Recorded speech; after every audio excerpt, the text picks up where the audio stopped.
मैं doctor Virendra Pandey, department of education, Veer Kunwar Singh university आरा।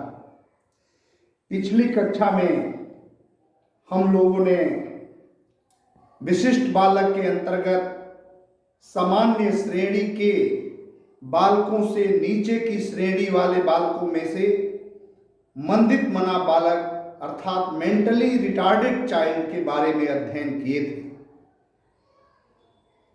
इस कक्षा में भी हम लोग सामान्य श्रेणी के नीचे की श्रेणी के बालकों में से दूसरे तरह के बालक, जिन्हें हम पिछड़ा बालक कहते हैं, बैकवर्ड चिल्ड्रेन, उसके बारे में अध्ययन करेंगे। तो आज का टॉपिक है पिछड़ा बालक।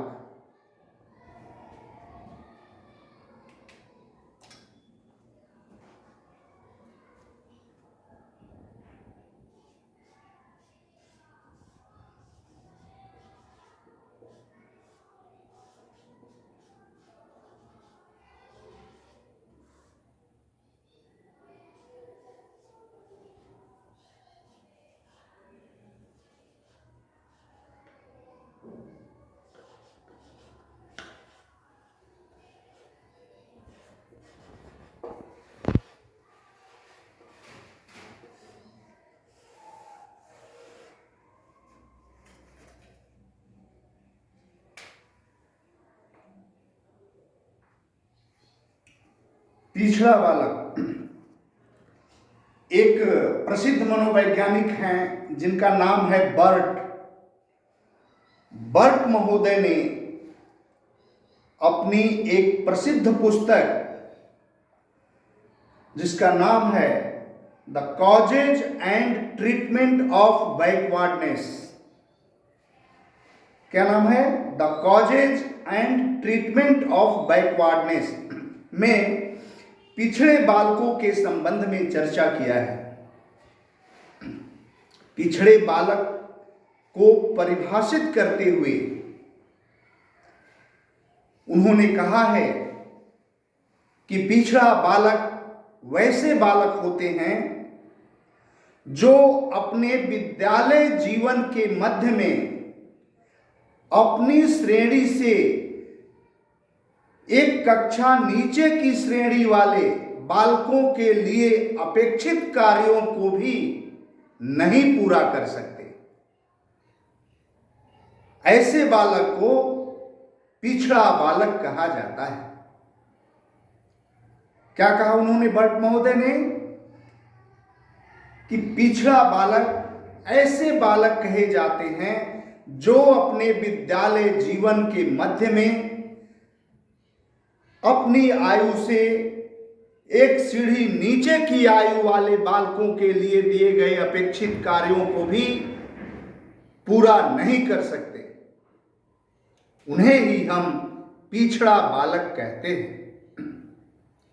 एक प्रसिद्ध मनोवैज्ञानिक हैं जिनका नाम है शोनेल। शोनेल ने पिछड़ा बालक को 3 श्रेणियों में विभाजित करके वर्णन किया है, 3 भाग में। पहला भाग जो है उसको उन्होंने नाम दिया मंद बालक, मंद बालक, डल पुपिल। दूसरे तरह के जो बालक हैं, दूसरी श्रेणी के जो बालक हैं, उनका नाम दिया सामान्य रूप से पिछड़े बालक, यानी जनरली बैकवर्ड चाइल्ड। और तीसरे श्रेणी के जो हैं उनका नाम दिया विशिष्ट रूप से पिछड़ा बालक, यानी विशिष्ट, स्पेशल बैकवर्ड चाइल्ड। तो कहने का मतलब शोनेल महोदय ने बड़ा ही बढ़िया ढंग से पिछड़ा बालक के संबंध में अपना विचार व्यक्त किया और उन्हें 3 वर्गों में विभाजित किया। कौन कौन है लिख भी देते हैं। शोनेल महोदय,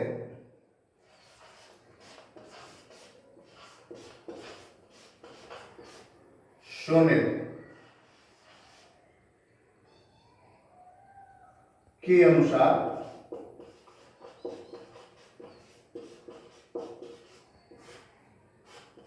तीन श्रेणी है। पहला मंद बालक, मंद बालक, इसको बोलते हैं डल चाइल्ड, चाहे डल पुपिल।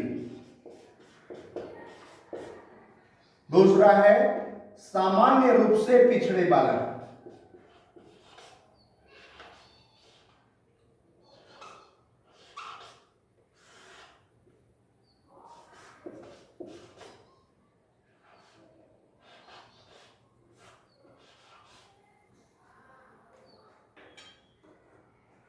नहीं चल रहा और करना।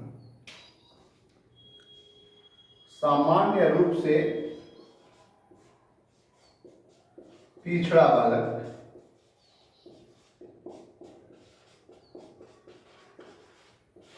इसको बोलते हैं जेनरली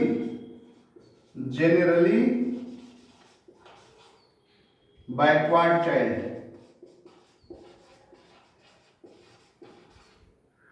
बैकवर्ड चाइल्ड। और तीसरा है विशिष्ट रूप से पिछड़ा बालक,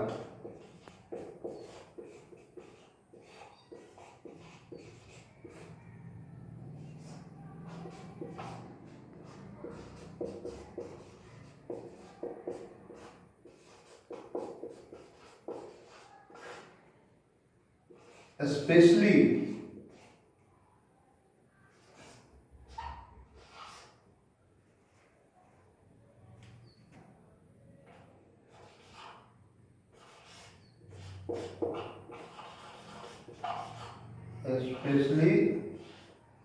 backward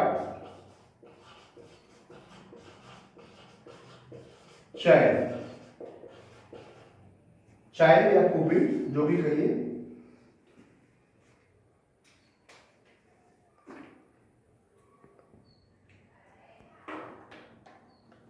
तो सोनेल महोदय ने ये तीन श्रेणी, मंद बालक, डल पुपिल, सामान्य रूप से पिछड़ा बालक, जनरली बैकवर्ड पुपिल, और तीसरा विशिष्ट रूप से पिछड़ा बालक, स्पेशली बैकवर्ड पुपिल, ये तीन वर्गों में विभक्त करके पिछड़ा बालक के संबंध में उन्होंने अध्ययन किया। अब रही बात कि पहली जो श्रेणी है मंद बालक, किसको कहते हैं? तो मंद बालक वे बालक हैं जो जन्मजात मंद बुद्धि को प्रदर्शित करते हैं। वे प्रायः सभी विषयों में पिछड़ रहते हैं। विद्यालय में जब उनका दाखिला कराया जाता है और अपने आयु वर्ग के बच्चों के साथ उनको शिक्षा की व्यवस्था की जाती है, तो वे बहुत ही पिछड़े कैटेगरी में रहते हैं, यानी अपने कक्षा स्तर के बालकों से बहुत ही पीछे रहते हैं, सभी विषयों में पिछड़े रहते हैं। एक श्रेणी नीचे के बालकों के साथ अगर उनको रखा जाता है तो उसमें भी वे पिछड़ापन व्यक्त करते हैं। तो और ये मंद बालक जो जन्मजात मंद होते हैं, इनका मुख्य कारण होता है सामान्य बुद्धि की दुर्बलता। ये सामान्य बुद्धि की दुर्बलता होने के कारण ये बालक जीवन भर पिछड़े रह जाते हैं। तो एक पहली श्रेणी जो बताया सोनेल महोदय ने, वह है मंद बालक। दूसरा श्रेणी जो उन्होंने बताया वह है सामान्य रूप से पिछड़ा बालक, जनरली बैकवर्ड चाइल्ड या जनरली बैकवर्ड पुपिल। तो ये सामान्य रूप से जो पिछड़े बालक हैं वे जन्मजात मंद नहीं होते। उनके पिछड़ा होने का जो कारण है वह जो कुछ बाहर की परिस्थितियां हैं जिसके कारण वे पिछड़ जाते हैं। ऐसी परिस्थितियां उनके सामने आती हैं या ऐसा कुछ उनके व्यवहार करने लगते हैं जिसके कारण वो पिछड़ जाते हैं, और वे भी अधिकांश विषयों में पिछड़ जाते हैं, अधिकांश विषयों में। तो जैसे क्या कारण है, क्या कौन सी परिस्थितियां हैं? तो परिस्थितियां वो हैं जैसे बार बार विद्यालय बदलना, यही परिस्थितियां हैं। जैसे उनके मान लीजिए पिताजी नौकरी करते हैं, परिवार के साथ रह रहे हैं, पिताजी का ट्रांसफर हो गया, अब परिवार भी वहां जहां ट्रांसफर हुआ, जिस स्थान पर जाना है परिवार भी गया, और यहाँ बच्चा पढ़ रहा था, फिर वहां दूसरे विद्यालय में दाखिला कराया, फिर 6 महीना साल भर हुआ नहीं, फिर दूसरे जगह ट्रांसफर हो गया, तो ट्रांसफर हुआ तो फिर दूसरे जगह ले जाकर उस अपने बच्चे का दाखिला कराए। तो बार बार जो विद्यालय बदलने की परिस्थितियां आती हैं उससे बच्चे पिछड़ जाते हैं और वे पिछड़ा बालक की श्रेणी में आ जाते हैं। और भी कई कारण हैं। दूसरा उदाहरण भी हम ले सकते हैं कि विद्यालय से अनुपस्थित रहना। विद्यालय में प्रतिदिन कक्षाएं चल रही हैं सुचारू ढंग से, जनरली अधिकतर विद्यार्थी रोज कक्षाएं अटेंड कर रहे हैं, और कुछ बालक जो होते हैं कि प्रतिदिन कक्षाएं अटेंड नहीं करते, विद्यालय की कक्षाओं से अधिकतर अनुपस्थित रहते हैं, चाहे जो भी कारण हो, कई कारण होते हैं जिसके कारण वे अनुपस्थित रहते हैं। तो विद्यालय से अधिकाधिक अनुपस्थित रहने के कारण भी बालक पिछड़ जाते हैं और वे पिछड़ा बालक की श्रेणी में आ जाते हैं। तो दूसरी जो कैटेगरी है वह है सामान्य रूप से पिछड़ा बालक, यानी ऐसे बालक भी अधिकांश विषयों में पिछड़ जाते हैं जिनके पिछड़ेपन का कारण बौद्धिक दुर्बलता नहीं, सामान्य बुद्धि की दुर्बलता नहीं, बल्कि बाहर की परिस्थितियां हैं, जैसे बार बार विद्यालय बदलना या विद्यालय से अनुपस्थित रहना। ये सब कारण हैं जिसके कारण ये बालक पिछड़ जाते हैं। ये दूसरे श्रेणी के बालक हैं। और तीसरी श्रेणी के जो पिछड़ा बालक है वह है विशिष्ट रूप से पिछड़ा बालक। विशिष्ट रूप से पिछड़ा बालक ऐसे बालक को कहा जाता है जो सामान्य रूप से पिछड़े बालकों की अपेक्षा कम विषयों में पिछड़े होते हैं। ये अधिकांश विषयों में पिछड़े नहीं होते, 1-2 विषय में पिछड़ जाते हैं। अधिकतर विषयों में वे सभी बालकों के समान रहते हैं, लेकिन किसी किसी विषय में वे पिछड़ जाते हैं। जैसे अन्य विषय में बालक एक समान है सभी बालकों की तरह, गणित में पिछड़ गया, या अन्य विषय में एक समान है और वर्तनी में पिछड़ गया, उच्चारण में पिछड़ गया, तो या किसी विज्ञान विषय में पिछड़ गया, बाकी सब में ठीक है। तो कहने का मतलब कि ऐसे बालक 1 या 2 विषयों में ही पिछड़े होते हैं और अधिकांश विषयों में अन्य बालकों के समान ये अधिगम क्षमता अपनी रखते हैं, अपने सीखने की क्षमता रखते हैं, लेकिन 1-2 विषयों में पिछड़ जाने के कारण इन्हें तीसरी श्रेणी में सोनेल महोदय ने रखा है, जिसे हम कहते हैं विशिष्ट रूप से पिछड़ा बालक। तो बहुत अच्छा चर्चा किया विभक्त करके सोनेल महोदय ने। पहला आप लोग को याद भी हो गया होगा कि सोनेल महोदय ने जो पिछड़ा बालकों की 3 श्रेणियां बताई, उसमें पहली श्रेणी है मंद बालक, जो जन्मजात मंद होते हैं और अधिकांश विषयों में पिछड़े होते हैं। दूसरी श्रेणी जो बताया वह है सामान्य रूप से पिछड़ा बालक, जो अधिकांश विषयों में पिछड़े होते हैं लेकिन वे जन्मजात मंद नहीं होते, उनकी परिस्थितियां होती हैं जैसे बार बार विद्यालय बदलना, कक्षा से अनुपस्थित रहना, इन सब कारणों से वे पिछड़ जाते हैं। और तीसरी श्रेणी जो बताया वह है विशिष्ट रूप से पिछड़ा बालक, जिसमें वह सामान्य रूप से पिछड़े बालकों की अपेक्षा 1 या 2 ही विषय में केवल पिछड़े होते हैं और सभी विषयों में वे एक समान रहते हैं। जैसे गणित में पिछड़ गए और बाकी सब में ठीक है, हिंदी में पिछड़ गए और बाकी सब में ठीक है। ऐसी परिस्थितियां जिस बच्चों के साथ है वैसे बच्चे को हम विशिष्ट रूप से पिछड़ा बालक की श्रेणी में रखते हैं। अब प्रश्न उठता है कि पिछड़ा बालक की पहचान हम कैसे करेंगे, इनको कैसे पहचानेंगे कि ये पिछड़ा बालक है। तो बर्ट महोदय ने अपनी पुस्तक में बहुत बढ़िया चर्चा किया कि हम क्या करते हैं कि बच्चों का शैक्षिक अनुपात निकालते हैं।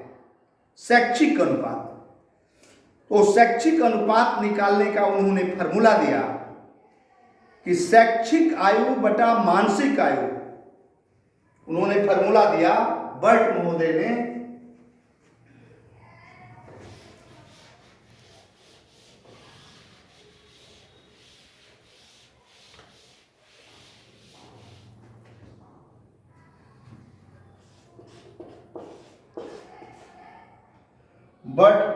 फॉर्मूला दिया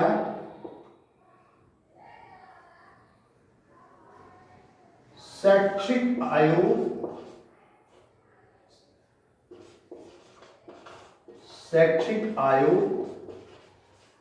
बटा मानसिक आयु।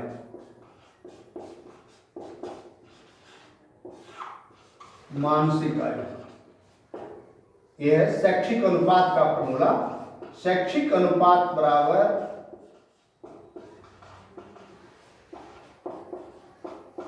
शैक्षिक आयु बटा मानसिक आयु गुणे 100। तो कहने का मतलब, अगर बालक 10 वर्ष का है और वो 8वें वर्ष के बालक जैसा व्यवहार कर रहा है, तो उसकी शैक्षिक आयु जो है 8 वर्ष होगी। बालक की मानसिक आयु 10 वर्ष होगी, और इसको हम कटा देंगे, गुणे 100 करेंगे, कटा देंगे, तो 10 बार में कट जाएगा 100, और 10 में 8 से गुणा करेंगे तो रिजल्ट आएगा 80। लेकिन बर्ट महोदय ने क्या विस्तार इसका दिया है? बर्ट महोदय ने यह विस्तार दिया है कि सामान्य बालकों का जो शैक्षिक अनुपात होता है वह 85 और 115 के बीच होता है, माने फ्रॉम 85 टू 115, इसके बीच होता है शैक्षिक अनुपात सामान्य बच्चों का। लेकिन जिन बच्चों का शैक्षिक अनुपात 85 से कम है, 85 से कम है, वैसे बालक पिछड़ा बालक की श्रेणी में आते हैं। जैसे हमने इस उदाहरण में इसका शैक्षिक अनुपात निकाला तो आया 80 आया, यानी 85 से कम है, तो यह बालक पिछड़ा बालक की श्रेणी में आएगा। तो इस तरह से पिछड़ा बालक की पहचान के लिए बर्ट महोदय ने एक फॉर्मूला दिया, जिसके आधार पर हम इनकी पहचान करते हैं। लेकिन भारत में इतने विशुद्ध तरीके से पिछड़ा बालक को पहचान करने के लिए विधि व्यवस्था लोग नहीं बनाते। यहां क्या व्यवस्था बनाते हैं? यहां सामान्य स्तर पर देखते हैं कि यदि 10 वर्ष का बालक है, उसे कम से कम क्लास 4 यानी 4थी कक्षा में होना चाहिए। लेकिन वह दूसरी में है या तीसरी कक्षा में है, तो उसे हम पिछड़ा बालक की श्रेणी में रख देते हैं। ये हमारे यहाँ चलन है, प्रथा है भारत में, कि पिछड़ा बालक की हम इसी आधार पर पहचान कर लेते हैं कि 10 वर्ष का बालक कम से कम उसे 4th में होना चाहिए, कम से कम। लेकिन वह दूसरी में है तो हम पिछड़ा बालक कहते हैं, तीसरी में है, 4थी लायक नहीं है, तो हम उसे पिछड़ा बालक कहते हैं। तो ऐसे बालक को पिछड़े बालक की श्रेणी में रखा जाता है। इसके अलावे भी पिछड़ा बालकों की पहचान के कई तरीके हैं, कई पॉइंट्स बताए गए हैं, विद्वानों ने बताया है।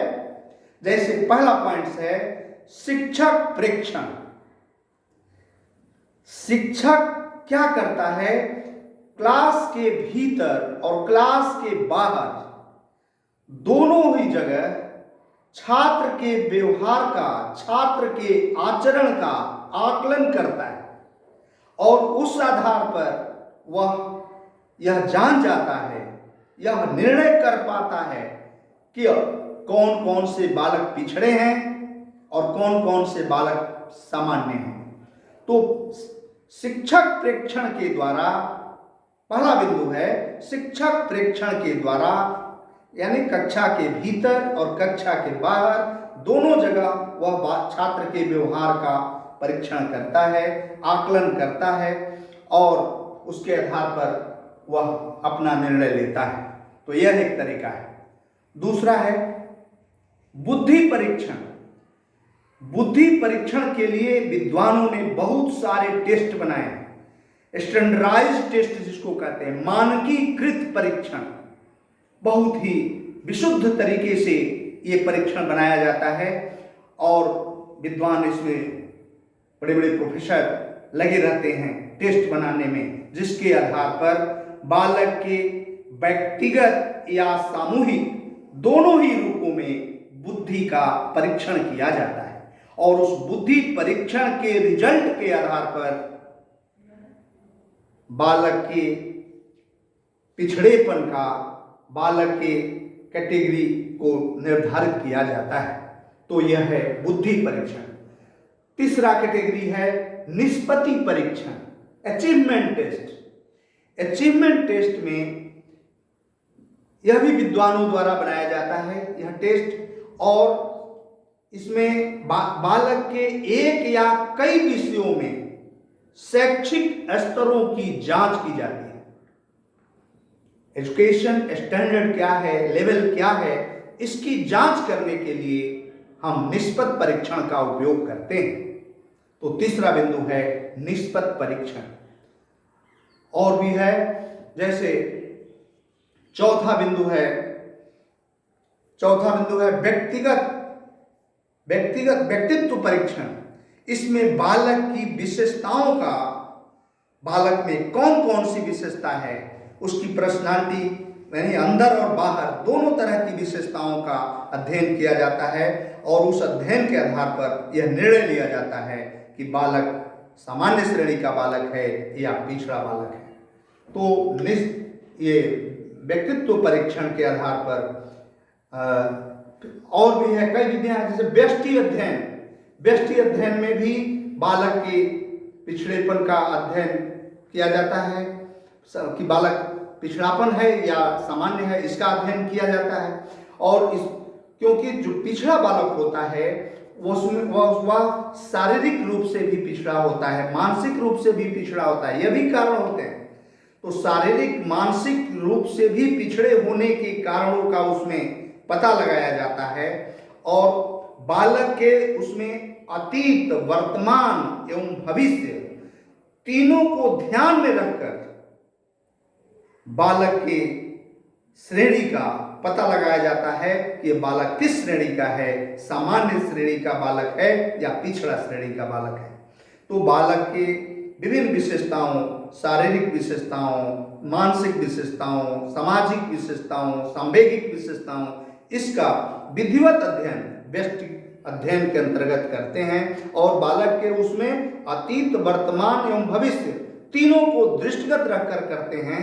तो उसके आधार पर हम यह निर्णय लेते हैं कि बालक पिछड़ा श्रेणी का बालक है या सामान्य श्रेणी का बालक है। तो इसी तरह और भी टेस्ट है निदानात्मक परीक्षण, डायग्नोस्टिक टेस्ट। निदानात्मक परीक्षण में बालक में पिछड़ेपन की मात्रा का अध्ययन करने के लिए इस टेस्ट का प्रयोग किया जाता है कि बालक पिछड़ा तो है लेकिन पिछड़ेपन की मात्रा उसमें कितनी है। वह केवल शिक्षण से उसमें शिक्षण के द्वारा उसको आगे बढ़ाया जा सकता है या उसको प्रशिक्षण की आवश्यकता है। तो कहने का मतलब निदानात्मक परीक्षण में उसके पिछड़ेपन का निदान कैसे हो सकता है, पिछड़ेपन की उसमें मात्रा कितनी है, इसका अध्ययन किया जाता है। तो कहने का मतलब कि पिछड़ा बालक की पहचान कई रूपों में विद्वानों ने अपने अपने ढंग से व्यक्त किया और बर्ट महोदय ने सबसे अच्छा अपना एक फॉर्मूला दिया कि हम क्या करते हैं कि उसमें हम शैक्षिक अनुपात ज्ञात करते हैं और यह फॉर्मूला आसान है कि शैक्षिक आयु बटा मानसिक आयु गुणे 100।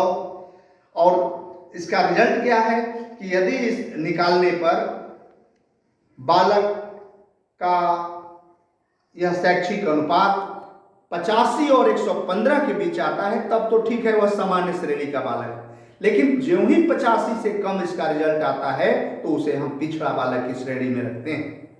तो ये है। लेकिन भारत में क्या होता है, भारत में ये हम देखते हैं, जैसे हमने उदाहरण दिया कि 10 वर्ष का बालक है और उसे कम से कम क्लास 4th में होना चाहिए और वह दूसरी या तीसरी में है तो उसे हम पिछड़ा बालक कहते हैं। इसके अलावे भी हमने बताया कि कई टेस्ट हैं जिसके द्वारा बालक के पिछड़ेपन का पता लगाया जाता है। वो क्या क्या है, तो पहला हमने बताया शिक्षक परीक्षण, दूसरा है बुद्धि परीक्षण, तीसरा है निष्पत्ति परीक्षण, चौथा है निदानात्मक परीक्षण, पांचवा है व्यक्तित्व संबंधी परीक्षण और छठवां है व्यष्टि अध्ययन। व्यष्टि अध्ययन, तो इन सब मेथड से हम बालक में पिछड़ेपन के कारणों का पता लगाते हैं। और अब रही बात कि इस पिछड़ेपन को पिछड़ा होने के कारणों का, वो तो हम पहचान के लिए हमने बताया कि इस विधि से पिछड़ा बालक की पहचान की जाती है। लेकिन अब हम इस पर आ रहे हैं कि पिछड़ा होने के कारण क्या है, इस पर चर्चा करेंगे कि आखिर ये बालक पिछड़ क्यों जाते हैं, कौन कौन सी परिस्थितियां हैं जो बालक को सामान्य बालकों से पिछड़ा बना देती है। तो इसमें मुख्य रूप से 2 कारणों की चर्चा है, 2 कारणों की। पहला है पर्यावरण जन्य कारक, पर्यावरण जन्य कारक, और दूसरा है विशेष क्या कहेंगे, ये बालक के विशेषताओं से संबंधित कारक। 2 तरह के कारकों की चर्चा है। तो पर्यावरण जन्य जो कारक है उसमें घर के बाहर एवं घर के भीतर दोनों तरह की परिस्थितियां सम्मिलित हैं। पर्यावरण जन्य कारक में घर के बाहर और घर के भीतर दोनों तरह की परिस्थितियां। ये घर के भीतर की परिस्थितियां क्या है, तो घर के भीतर की परिस्थितियां हैं कि घर की आर्थिक स्थिति, घर की सामाजिक स्थिति, घर की सांवेगिक स्थिति कैसी है, इस कारण भी बालक पिछड़ जाते हैं। अभिभावक माँ बाप चाहते हैं कि हमारा बालक आगे बढ़े, लेकिन आर्थिक स्थिति कमजोर है। जितना चाहिए फीस की व्यवस्था करना, कपड़े की व्यवस्था करना, किताब कॉपी की व्यवस्था करना, वे करने में ऐसे उनके अभिभावक असमर्थ हैं। इस कारण से भी हमारे बालक पिछड़ जाते हैं। तो घर के भीतर की परिस्थितियां, आर्थिक परिस्थितियां हैं, सांवेगिक परिस्थितियां भी ले सकते हैं। घर में रोज कलह हो रहा है, रोज झगड़ा हो रहा है, माता पिता भी रोज लड़ रहे हैं, भाई बहन लड़ रहे हैं, चाचा के साथ, पिता के साथ रोज लड़ाई हो रही है, तो उससे भी हमारा बच्चा प्रभावित होता है, क्योंकि वे लोग लड़ाई में अपना समय व्यर्थ करते हैं, केस मुकदमे में चले जाते हैं, सारे पैसे इधर उधर व्यर्थ में चले जाते हैं और बालक की शिक्षा पर वो पैसे खर्च नहीं हो पाते, बालक को जो चाहिए वो नहीं मिल पाता, जिस कारण बालक पिछड़ जाते हैं। तो ये सब परिस्थितियां जो हैं वह घर के अंदर की परिस्थितियां। घर के बाहर की परिस्थितियां क्या हैं, तो घर के बाहर की परिस्थितियां हैं कि जैसे विद्यालय में उपयुक्त शिक्षण विधि द्वारा शिक्षण कार्य न किया जाना, तो ये बाहर की परिस्थितियां हैं। यदि बच्चा विद्यालय जा रहा है लेकिन उपयुक्त शिक्षण विधि के द्वारा जिसे शिक्षण करना चाहिए वो नहीं हो रहा है, तो बालक पिछड़ जाता है। और भी कई कारण हैं।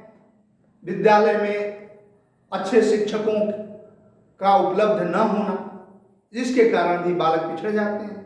तो इस तरह की जो बाहर की परिस्थितियां भी हैं जो हमारे बालक को पिछड़ेपन का कारण बना देती हैं। तो यह पर्यावरण जन्य से संबंधित कारक। और दूसरा है उनके व्यक्तित्व से संबंधित कारक। दूसरा जो कारक है वह है व्यक्तित्व, बालक के व्यक्तित्व से संबंधित कारक। तो व्यक्तित्व से संबंधित क्या है कि ऐसे बालक जो हैं, जो कुछ बालक हैं जो पिछड़े हैं, जिसमें उनकी शारीरिक दुर्बलता है और या शारीरिक रोग से ग्रसित हैं, इसके कारण वो पिछड़ गए। उनका व्यक्तित्व के कारण, इसी व्यक्तित्व के अंतर्गत इसको रखते हैं कि शारीरिक दुर्बलता के कारण या मानसिक दुर्बलता है, मानसिक दुर्बलता के कारण, जैसे हमने चर्चा किया कि सामान्य बुद्धि की दुर्बलता होने पर भी बालक पिछड़ जाता है, तो उसके व्यक्तित्व से संबंधित कारक के अंतर्गत इसको रखते हैं। तो और जो सामान्य बुद्धि की दुर्बलता के कारण जो बालक पिछड़ता है, उसे हम वो बालक जीवन भर पिछड़ा रह जाता है। तो दो कारण बताए पिछड़ेपन का। क्या क्या दो मुख्य कारण है बालक के पिछड़ेपन का? पहला है पर्यावरण जन्य संबंधित कारक और दूसरा है व्यक्तित्व जन्य संबंधित कारक। ये दो कैटेगरी में इसके कारणों को रखा गया। अब सवाल उठता है कि हम पिछड़ा बालक को शिक्षा की व्यवस्था कैसे करें, पिछड़ा बालकों की शिक्षा कैसे दिया जाए, इस पर हम लोग चर्चा करेंगे। तो इसके लिए विद्वानों ने 3 विधियां बताई हैं, 3 महत्वपूर्ण विधियां हैं पिछड़े बालकों की शिक्षा के लिए। पहली जो विधि है उसमें विद्वानों ने बताया कि पिछड़े बालकों को कक्षा के अंदर ही उनका ग्रुप बनाकर उनके शिक्षण की व्यवस्था करना।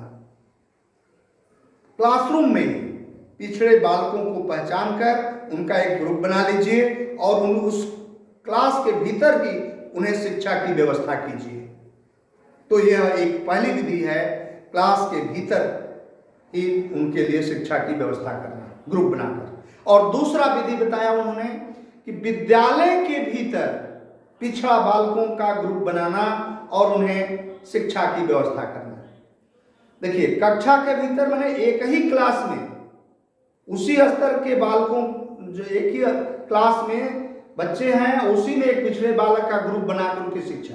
लेकिन दूसरा जो पॉइंट है वह विद्यालय स्तर पर, पूरे विद्यालय स्तर पर, यानी सभी क्लास से पिछड़ा बालक को पहचान करिए और उनका ग्रुप बनाकर उन्हें शिक्षा की व्यवस्था कीजिए। यह दूसरी बात। और तीसरा बात उन्होंने कहा कि पिछड़ा बालकों के लिए एक अलग विद्यालय की व्यवस्था ही किया जाए, अलग विद्यालय ही बना दिया जाए पिछड़ा बालक। पीछे बिहार में हम लोग सुने थे चरवाहा विद्यालय भी खुला था, प्लान अच्छा था लेकिन नहीं हो पाया सक्सेस। इस तरह से जैसे चरवाहा विद्यालय खुला, ऐसे पिछड़ा विद्यालय, पिछड़ा बालकों के लिए विद्यालय की व्यवस्था किया जाए कि उसमें पिछड़ा जो बालक, कमजोर स्तर के बालक हैं, जो मंद हैं, जो सामान्य रूप से पिछड़े हैं, जो विशिष्ट रूप से पिछड़े हैं, उन्हें उन विद्यालयों में व्यवस्था की जाए। तो एक तीसरे कैटेगरी उन्होंने बताया कि अलग से ही विद्यालय की व्यवस्था की जाए। तो विद्वानों ने पिछड़ा बालकों को शिक्षित करने के लिए 3 तरह की विधियां बताई। अब आपको याद भी हो गया होगा। पहली विधि है कि कक्षा के भीतर ही पिछड़ा बालकों का ग्रुप बनाकर उन्हें शिक्षा की व्यवस्था करना। दूसरा उन्होंने बताया कि विद्यालय के भीतर पिछड़ा बालकों का ग्रुप बनाकर उनकी शिक्षा की व्यवस्था करना। और तीसरा उन्होंने बताया कि पिछड़ा बालकों के लिए अलग से विद्यालय की व्यवस्था करना। अब भारत जैसे देश में इन तीनों विधियों में दूसरी जो विधियां हैं, दूसरी जो विधि है वह विधि उपयुक्त लगती है। तीनों विधि में से दूसरी जो विधि है वह उपयुक्त लगती है कि विद्यालय में पिछड़े बालकों की पहचान कर उनकी शिक्षा की व्यवस्था करना। यानी प्रत्येक कक्षा से पिछड़ा बालक को चुना जाए, पहचान किया जाए और उनके लिए शिक्षा की व्यवस्था विद्यालय में ही अलग से किया जाए। तो ये दूसरी विधि ज्यादा उपयुक्त लगती है। और ये भी बताया विद्वानों ने कि इन्हें अलग से तो किया जाए, तो क्या किया जाए व्यवस्था, अलग से इनकी शिक्षा की व्यवस्था किया जाए, ग्रुप बनाकर किया जाए, तो कैसे किया जाए, इस पर भी उन्होंने बड़ा अच्छा तर्क दिया।